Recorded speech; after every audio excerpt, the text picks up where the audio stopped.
अस्सलाम वालेकुम viewers, I am Sadia Chaudhary here.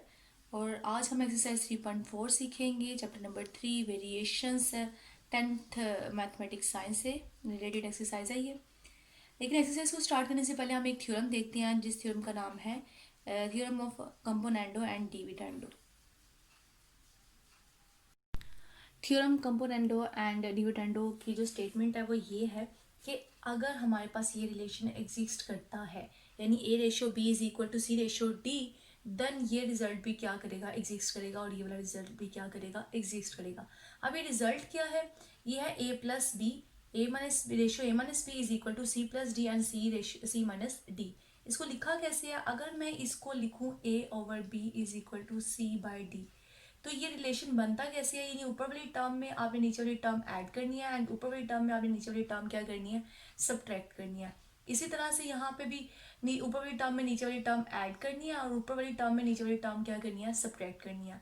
और दोबारा मैंने इस फ्रैक्शन को किस फॉर्म में लिख दिया, रेशो की फॉर्म में लिख दिया, तो हमारे पास ये फर्स्ट वाला रिजल्ट आ जाता है। तो मतलब ये क्या है कि कंपोनेंडो एंड डिविडेंडो जो थ्योरम है, इसके मुताबिक अगर हमारे पास ये रिलेशन एग्जिस्ट करता है तो हम लोग ये रिलेशन भी बता सकते हैं कि एग्जिस्ट करेगा, और साथ में नीचे वाला रिलेशन भी क्या करेगा, एग्जिस्ट करेगा। अब जो हमारी एक्सरसाइज है 3.4, ये इसी एक थ्योरम पे बेस करती है। उसके सारे क्वेश्चन हमने इसी थ्योरम को यूज करके क्या करने हैं, कैलकुलेट करने हैं या सॉल्व करने हैं। चलिए देखते हैं एक्सरसाइज को। जी, क्वेश्चन नंबर 1 जो है हमारा एक्सरसाइज 3.4 का, वो ये क्वेश्चन है कि प्रूव डैट, हमने प्रूव करना है कि ए रेशो बी एग्जिस्ट करता है is equal to C ratio D के इफ़, ये हमारे पास स्टेटमेंट दी हुई है पार्ट 1 की। इसके काफ़ी सारे पार्ट हैं, जिसमें से 2-3 पार्ट हम सॉल्व कर लेते हैं यहाँ पे, बाकी आप खुद ही सॉल्व कर लीजिएगा। फर्स्ट पार्ट की स्टेटमेंट है 4a plus 5p divide by 4a minus 5p, 4c plus 5d divide by 4c minus 5d। हमने यहाँ से एक्चुअली ये रिलेशन प्रूव करना है कि ये रिलेशन हमारे पास आ जाता है। तो यहाँ पे हम यूज करेंगे using componendo and dividendo theorem. उस थ्योरम के मुताबिक ये था कि आपकी जो ऊपर वाली स्टेटमेंट यानी टर्म है 4a प्लस 5p, अभी हमारी कंप्लीट ऊपर वाली टर्म है, इस पर ये नीचे वाली टर्म ऐड हो जाएगी, यानी 4a माइनस पी 5p क्या हो जाएगा, ऐड हो जाएगा। इसी तरह से ऊपर वाली टर्म में हमारी जो नीचे वाली टर्म है, वो नीचे वाली साइड पे डिनोमिनेटर में क्या होंगी, दोनों आपस में सब्ट्रैक्ट होंगी। यानी आपके न्यूमिनेटर में ऊपर वाली और नीचे वाली टर्म ऐड होगी, और डिनोमिनेटर में आपकी ऊपर वाली और नीचे वाली टर्म क्या होगी, सब्ट्रैक्ट होगी। यही हम लेफ्ट साइड पे करेंगे, यही काम हम लोग राइट साइड पे करेंगे। 4c माइनस 5d आ जाएगा, एंड नीचे भी 4c plus 5d minus 4c minus 5d आ जाएगा। अब मैं यहाँ से ये जो ब्रैकेट्स हैं इनको मैं सॉल्व करती हूँ, खोल लेती हूँ। नेक्स्ट यहाँ पे आ जाएगा 4a plus 5p minus 4a plus 5p is equal to 4c plus 5d plus 4c minus 5d divided by 4c plus 5d। ये बाहर वाला माइनस अंदर वाले माइनस साइन को क्या कर देगा, पॉजिटिव में चेंज कर देगा। अब यहाँ पे हमारी ये वाली टर्म और ये वाली टर्म कैंसिल हो जाएगी, तो ऊपर आ जाएगा ऐड हो के 4a, और नीचे हमारी ये 4a एंड 4a वाली टर्म कर देगी तो ऐड हो के 10b आ जाएगा। इसी साइड इस तरह से इस साइड पे ये और ये कट जाएंगे तो 8c आ जाएगा, और यहाँ पे 4c एंड 4c कैंसिल हो जाएंगे तो 10d आ जाएगा। इसके बाद हम मल्टीप्लाई कर सकते हैं बोथ साइड पे 10/8 से। इसके अलावा हम एक और काम भी कर सकते हैं, जो यहाँ पे 10 डिवाइड हो रहा है वो दूसरी तरफ जाके क्या हो जाएगा, मल्टीप्लाई, और 8 जो मल्टीप्लाई हो रहा है वो क्या हो जाएगा, डिवाइड हो जाएगा। आप चाहें तो दोनों साइड पे लिख सकते हैं मल्टीप्लाइंग विद टर्म 10/8, और दोनों साइड से वो क्या हो जाएंगी, कैंसिल हो जाएंगी। तो यहाँ पे हमारे पास रिलेशन क्या आ गया, अब a over b is equal to C over D, और जिसको अगर मैं रेशो की फॉर्म में लिखूँ तो वो लिखूंगी a ratio b is equal to C ratio D. और यही स्टेटमेंट हमने प्रूव करनी थी, और वो हमने यहाँ पे प्रूव कर दिया bye using componendo and dividendo theorem के थ्रू। अब क्वेश्चन नंबर 1 का पार्ट नंबर 4 है, इसको भी हमने क्या करना है, यही चीज़ प्रूव करनी है, स्टेटमेंट को प्रूव करना है कि ये हमारे पास ये रिलेशन आता है बाय यूजिंग दिस रिलेशन। तो हम लोग यहाँ पे फिर अगेन वही लगाएंगे, using componendo and dividendo theorem.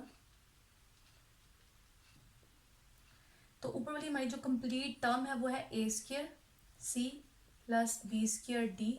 इस टर्म में ऐड होगी नीचे वाली term A square C minus B square D. और इसी तरह से अब ऊपर वाली टर्म में हमारी नीचे वाली टर्म क्या होगी, सब्ट्रैक्ट होगी, यानी A square C minus B square D is equal to. अब राइट साइड पे भी हम यही स्टेप करेंगे कि जो ऊपर वाली टर्म है इसमें हमारी नीचे वाली टर्म क्या हो जाएगी, ऐड हो जाएगी, A C square minus B D square divided by A C square minus plus B D square and A C ये सब्ट्रैक्ट होनी है minus A C square minus B D square. अब ऊपर वाली टर्म में जब हम ब्रैकेट्स हटाएंगे तो कोई साइन की चेंज नहीं आएगा, लेकिन नीचे से साइन चेंज होंगे। ए सी स्क्वायर प्लस क्या आएगा, B square D plus A C square minus B square D divided by A square C plus B square D minus A square C plus B square D is equal to A C square plus B D square plus A C square minus B D square divided by A C square plus B D square minus A C square plus B D square. यहाँ पे ये दोनों terms cancel हो जाएंगी तो 2 time क्या आएगा, ए square and सी, और नीचे ये A C square and A square C square भी टर्म कैंसिल हो जाएंगी तो क्या आएगा 2b स्क्वायर एंड डी। और यहाँ पे हमारी ये दोनों टर्म कैंसिल होंगी तो क्या आएगा 2ac स्क्वायर डिवाइडेड बाय नीचे आ जाएगा फर्स्ट और ये थर्ड वाली कैंसिल होगी तो 2bd स्क्वायर।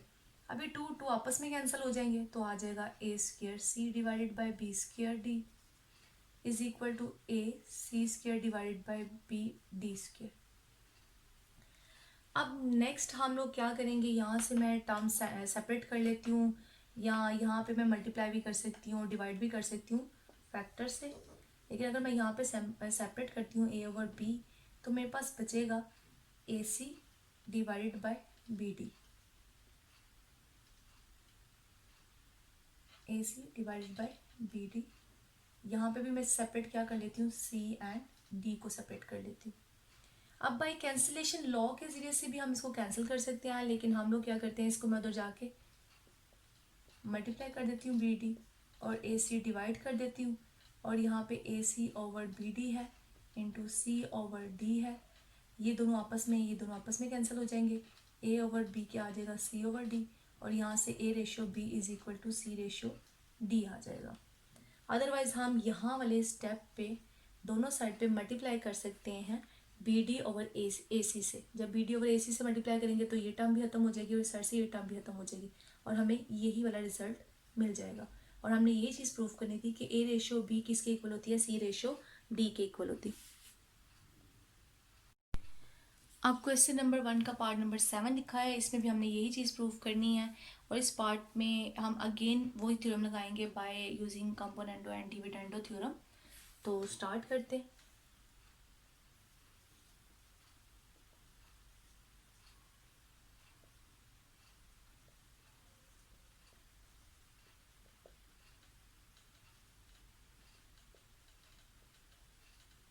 अब यहाँ पे कंप्लीट हमारी अपर वाली टर्म है, न्यूमरेटर है, और ये हमारा कंप्लीट क्या है, डिनोमिनेटर। तो हम न्यूमरेटर में डिनोमिनेटर को क्या करेंगे, ऐड करेंगे।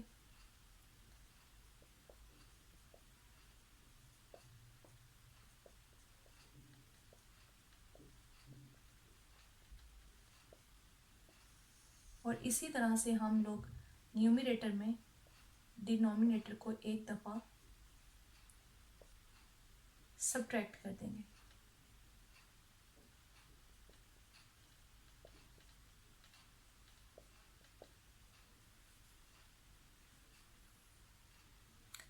इसी तरह से इस साइड पे भी 2a minus 3b plus 2c minus 3d add करेंगे, साथ में डिनोमिनेटर वाली term 2a minus 3b minus 2c plus 3d, और नीचे इसी तरह से इस टर्म को क्या कर देंगे, सब्ट्रैक्ट कर देंगे। सब क्वेश्चन में एक ही स्टेप है, जो बार बार रिपीट करना है। अब यहाँ पे मैं ब्रैकेट ओपन कर देती हूँ।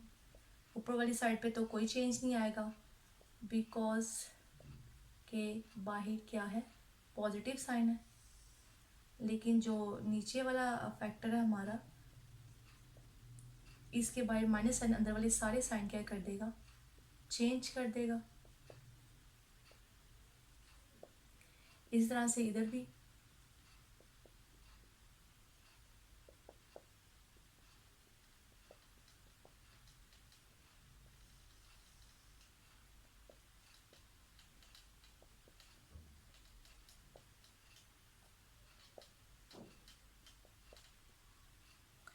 फर्स्ट वाला नेगेटिव, दूसरा वाला पॉजिटिव और फिर 3D नेगेटिव। अब यहाँ से कौन कौन सी टर्म, ये फर्स्ट और ये थर्ड वाली, ये फोर्थ वाली टर्म है, फिफ्थ वाली है। फर्स्ट एंड जो फिफ्थ वाली है वो ऐड हो जाएंगी, 4 है, 3B एंड 3B ये भी ऐड हो जाएगा तो प्लस 6B आ जाएगा।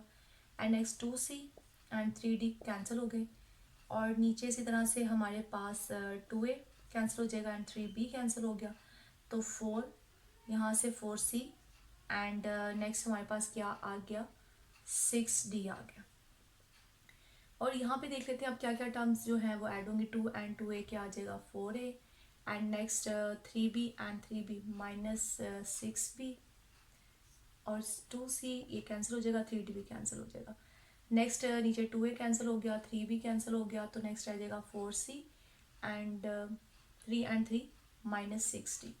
अब मैं अगेन कंपोनेंट और डिविडेंडो थ्योरम लगाऊंगी, लेकिन वो थ्योरम लगाने से पहले मैं थोड़ा सा इसमें चेंज करूंगी। वो ये चेंज करूंगी कि मैं जो ये वाली टर्म है इसको इस पोजीशन पे ले जाऊंगी और ये वाली टर्म मैं यहाँ पे ले आऊंगी, यानी इनको आपस में इंटरचेंज कर दूंगी। ये चेंज करने की वजह ये थी कि यहाँ पे जो वेरिएबल्स हैं, यानी ए बी, यहाँ आप इनको क्वांटिटीज़ कहते हैं, ए एंड बी, ये क्वांटिटीज़ यहाँ पे सी एंड डी हैं। अगर मैं सी एंड डी के साथ करूँगी तो मुझे कोई बेनिफिट नहीं मिलेगा, क्योंकि इसके नीचे क्या होनी चाहिए, 4A एंड 6B, वो मैंने यहाँ शिफ्ट कर लिया है। और इसी तरह से 4C ऊपर चला जाएगा, 4C plus 6D divided by क्या आएगा, 4C माइनस 6D। अब हम क्या करेंगे, अगेन यूजिंग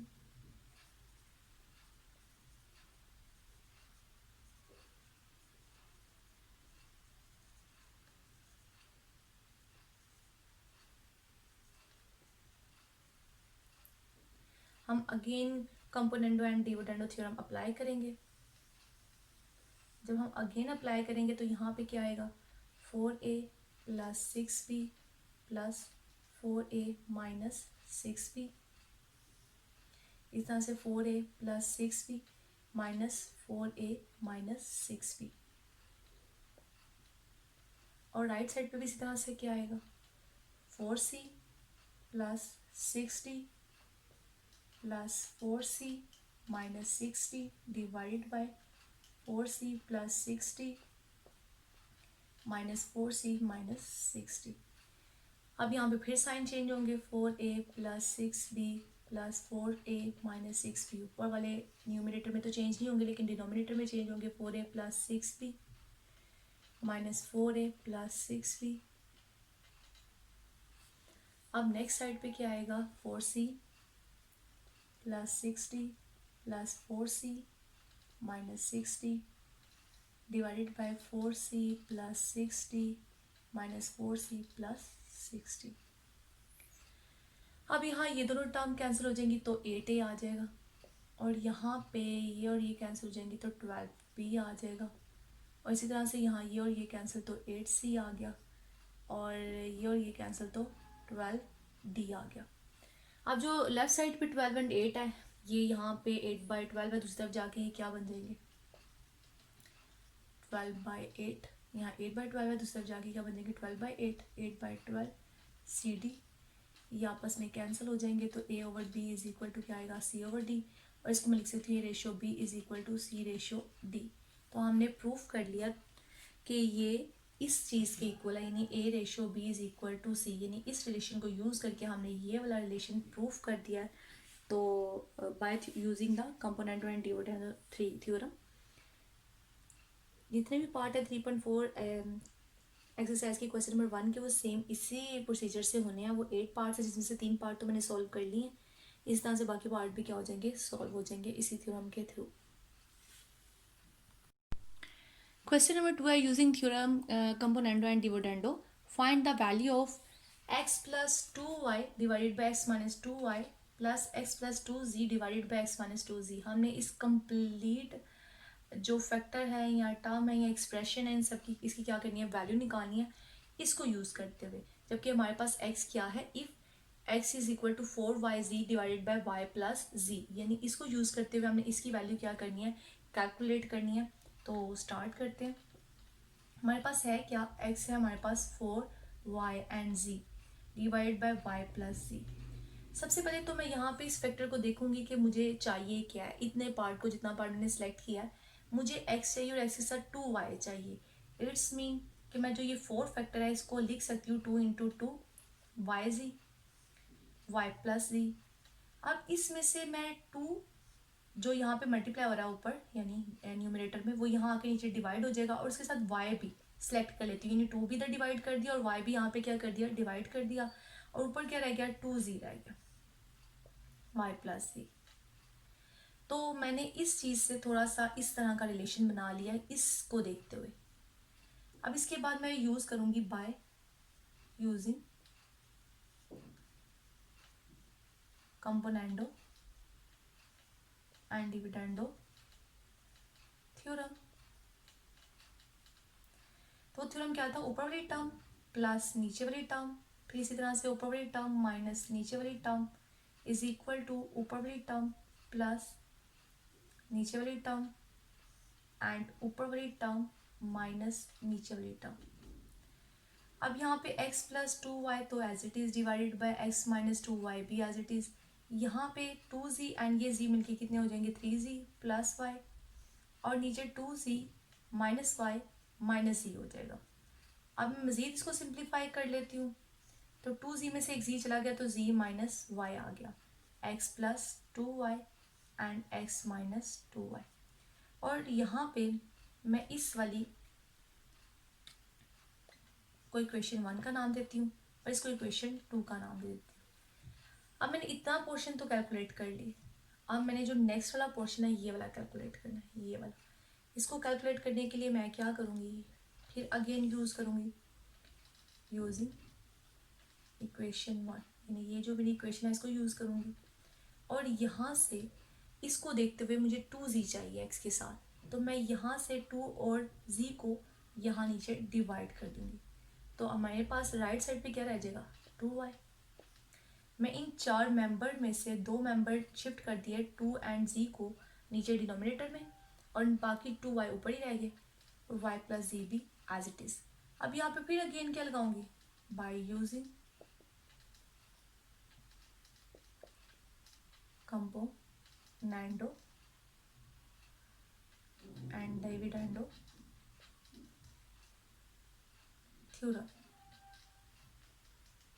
तो क्या होगा, x प्लस ऊपर वाली टर्म नीचे वाली, यानी ऊपर वाली टर्म प्लस नीचे वाली टर्म, ऊपर वाली टर्म माइनस नीचे वाली term, 2y plus y plus z और नीचे क्या आएगा 2y minus y plus z. जैसे कि पार्ट नंबर 1 में भी किया सेम उसी तरह से x plus 2z divided by x minus 2z. यहाँ से 2y एंड y मिलके 3y हो जाएगा प्लस z हो गया. और यहाँ से 2y minus y minus z. तो रिजल्ट क्या आ जाएगा, आफ्टर सब्ट्रैक्शन 2y में से एक y चला गया, y माइनस z. और इसको मैं इक्वेशन 3 का नाम दे देती हूँ. अब नेक्स्ट मैं क्या करूँगी, नेक्स्ट ये जो सेकेंड इक्वेशन निकाली और ये जो थर्ड इक्वेशन निकाली है इन दोनों को मैंने क्या करना है, ऐड करना है. ये यहाँ से नज़र आ रहा है. Now adding equation 2 and 3. जब मैं इनको ऐड करूँगी तो लेफ्ट साइड पे लेफ्ट वाली टर्म्स ऐड होंगी और राइट साइड पे राइट वाली. ये इसकी लेफ्ट क्या है, यहाँ पे x plus 2y divided by x minus 2y plus ये लेफ्ट वाली x plus 2z divided by x minus 2z. अब इसी तरह से राइट वाली जब ऐड होंगी तो क्या आएगा, 3z plus y divided by z minus y and plus 3y plus z divided by y minus z. अब मैं यहाँ पे एलसीएम लेने की ट्राई करूँगी, लेकिन एलसीएम इसलिए नहीं लिया जा सकता कि यहाँ पे जो फैक्टर है उनमें सिर्फ चेंज साइन का है। अगर मैं इस साइड से माइनस साइन बाहर कॉमन निकाल लेती हूँ तो z माइनस वाई, और इधर भी फैक्टर क्या बन जाएगा, z माइनस वाई। तो मैं यही करती हूँ, बल्कि पहले साइन कॉमन निकाल लेते हैं। 3z plus Y divided by z minus Y. जब माइनस साइन कॉमन निकालूंगी वो माइनस साइन इस पॉजिटिव साइन को क्या कर देगा, नेगेटिव कर देगा। ऊपर वाली टर्म एज इट इज़, लेकिन नीचे टर्म क्या आ जाएगी, z माइनस वाई आ जाएगा। अब यहाँ पे एलसीएम ले लेते हैं, z माइनस वाई, तो 3z plus Y minus 3y plus z, क्योंकि दोनों के नीचे सेम फैक्टर है इसलिए इनके जो न्यूमिनेटर हैं वो एज इट इज़ आ जाएंगे। अब जो ब्रैकेट को मैं खोलूँगी तो साइन चेंज हो जाएंगे, 3y माइनस z आ जाएगा divide by z minus Y आ जाएगा। यहाँ से 3z में से एक z माइनस हो गया तो 2z, एंड y में से एक y चला गया तो माइनस 2y। अब यहाँ पे मैं 2 कॉमन निकाल सकती हूँ। अब ये दोनों आपस में फैक्टर कैंसिल हो जाएंगे और जो मेरे पास फाइनल रिजल्ट आया, यानी जो इस वाले फैक्टर की कंप्लीट वैल्यू आई है वो क्या आई है, 2 आई है। हमने इसकी वैल्यू कैलकुलेट कर लिया, वो क्या है, 2 है। अब क्वेश्चन नंबर 2 का पार्ट नंबर 4 लिखा है, सेम इसको भी पार्ट नंबर 1 की तरह ही सॉल्व करना है। हमने वैल्यू फाइंड करनी है इस कंप्लीट एक्सप्रेशन की बाय यूजिंग दिस। तो स्टार्ट करते हैं, उन्हीं स्टेप पे ये क्वेश्चन भी कर लेते हैं। हमारे पास x गिवन क्या है, 3yz divided by y minus z। मैं क्या करूँगी, इसको देखते हुए थोड़ी सी इस एक्सप्रेशन की जो शेप है या लिखने का जो तरीका है उसको थोड़ा सा चेंज कर दूँगी। मैं क्या करूँगी, जो 3 है यहाँ से नीचे डिवाइड हो जाएगा और y भी क्या हो जाएगा, डिवाइड, ऊपर क्या रह जाएगा, जस्ट z रह जाएगा, y माइनस z। अब यहाँ पे इस्तेमाल किया जाएगा वही bye using componendo and dividendo theorem.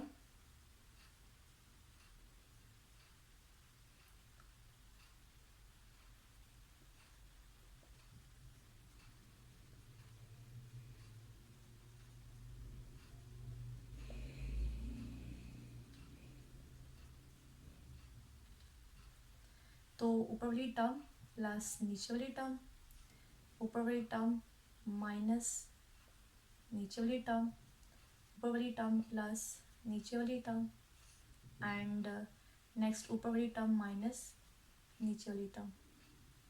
x plus 3y divided by x minus 3y।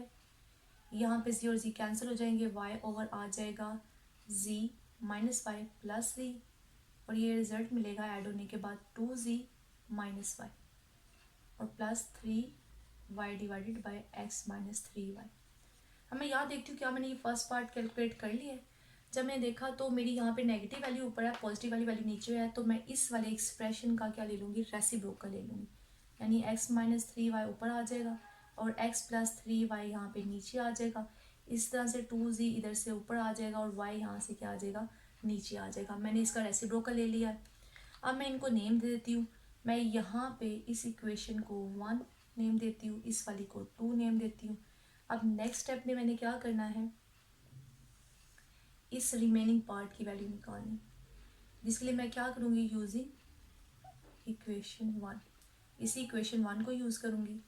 और यहाँ पे मुझे अब 3z नीचे चाहिए, तो मैं 3 को डिवाइड कर दूँगी, साथ में z को डिवाइड कर दूँगी, यहाँ क्या रह जाएगा, y रह जाएगा, और नीचे y minus z as it is. अब फिर क्या लगेगा, बाय यूजिंग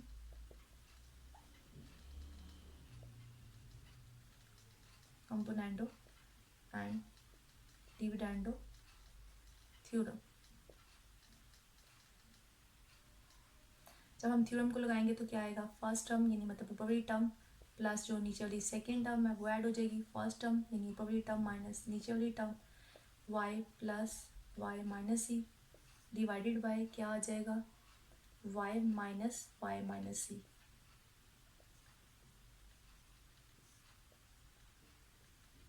यहाँ पे 2y माइनस सी हो जाएगा और नीचे क्या आएगा, y माइनस वाई प्लस सी, और ये दोनों कैंसिल हो जाएंगे, 2y minus z divided by क्या आ जाएगा, z आ जाएगा, और यहाँ से x plus 3z divided by x minus 3z। अब ये चीज़ आ गई है, मैं इस इक्वेशन को नाम दे दूँगी 3 का। नेक्स्ट स्टेप में हमने क्या करना है, इनके दरमियान सब्ट्रैक्शन की अलामत है, तो इसका मतलब है इक्वेशन 2 एंड इक्वेशन 3 को क्या करना है, सब्ट्रैक्ट करना है। नाउ सब्ट्रैक्टिंग इक्वेशन 2 एंड 3, इन दोनों को क्या करना है, हमें सब्ट्रैक्ट करना है। लेफ्ट वाली साइड लेफ्ट में से सब्ट्रैक्ट होगी, x minus 3y divided by x plus 3y minus ये लेफ्ट साइड है यानी x प्लस 3y 3z और x माइनस 3z, और राइट साइड पर राइट में सब्ट्रैक्ट होंगी यानी 2z minus y divided by y minus 2y minus z divided by z। इन दोनों को मैंने सब्ट्रैक्ट कर दिया। अब इसके बाद यहाँ पे मैं क्या ले लूँगी, एल्सियम। जब मैं एल्सियम लूँगी y z, तो यहाँ y प्रेजेंट है, z नहीं है, तो इसका मतलब है ऊपर वाले फैक्टर के साथ z मल्टीप्लाई होगा, और यहाँ पे z है y नहीं है, तो इसका मतलब है ऊपर वाला फैक्टर y से मल्टीप्लाई होगा। यहाँ आएगा 2z² minus zy, and next जब मैं यहाँ पे y मल्टीप्लाई करूँगी तो माइनस 2y², एंड ये माइनस साइन इसको क्या कर देगा, प्लस zy डिवाइडेड बाय आ जाएगा yz। अब ये दोनों टर्म्स आपस में कैंसिल हो गई, और ऊपर से मैं क्या कॉमन निकालूंगी, 2, तो अंदर आ जाएगा z² minus y² divided by yz।